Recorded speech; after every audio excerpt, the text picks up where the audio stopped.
tayo ng magandang araw na to. Tama. Tignan mo nga naman ang mga delegates ng Miss Earth 2018. Oh. Magandang hapon mga kapuso! Nag-enjoy ba kayo? Ayan.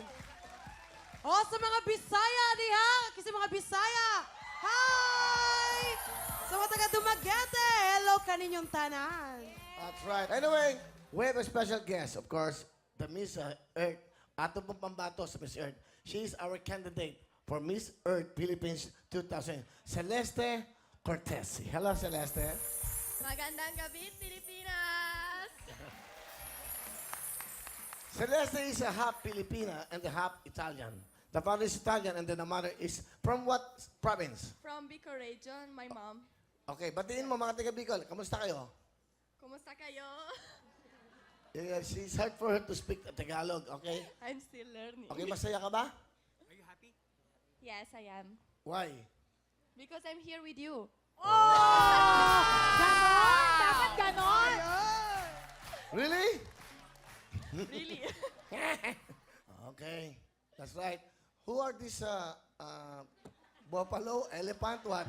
Monkey, lion? Are they your alaga? Okay, what? We're sisters. What? Yes. Yes. I'm also Italian.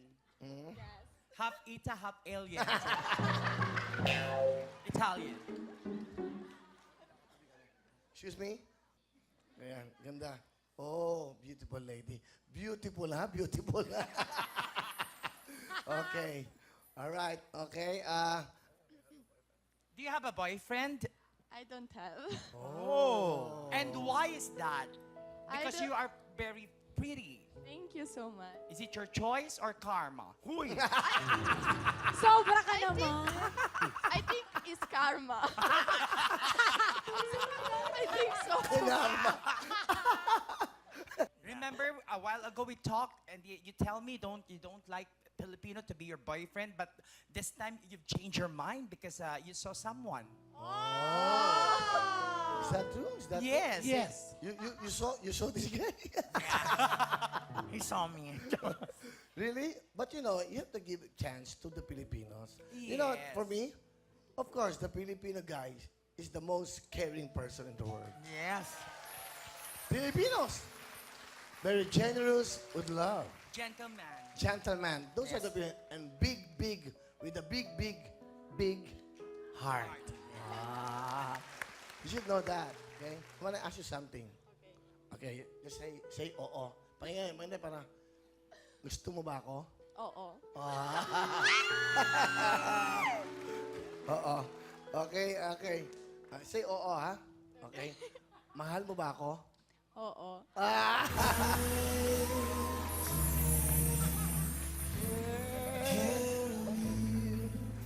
Okay. Sige. Gusto mo ba akong pakasalan? Hindi.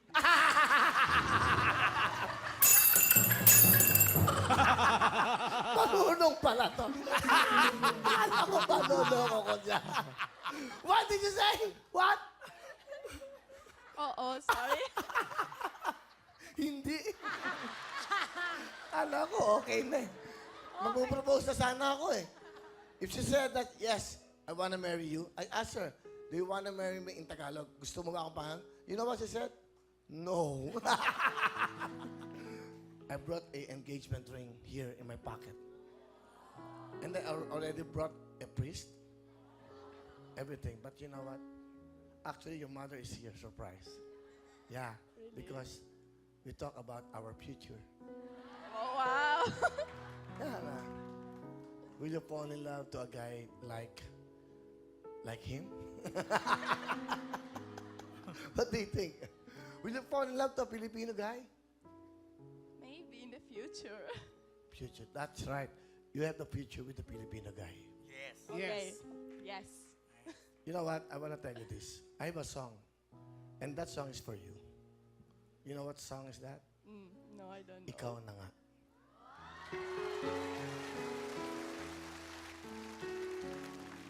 Can I hold you? Kaya mahulog ako dito. Malapit ako mahulog eh.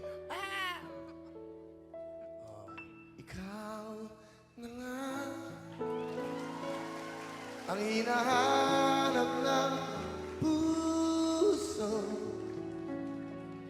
ang siyang magbibigay ng saya, ng tamis at lamig sa buhay ko. Wow. Ikaw na nga ang bawat panaginip ko.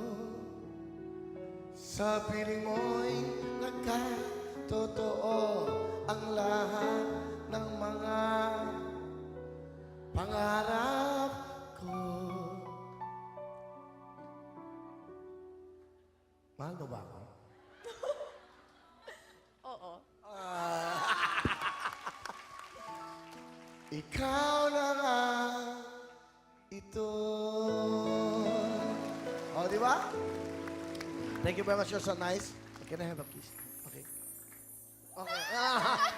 Be careful. Don't you do that to me. Filipinos are not just like that, ha? Please, okay? Applause for Celeste. Thank you, Celeste. Thank you.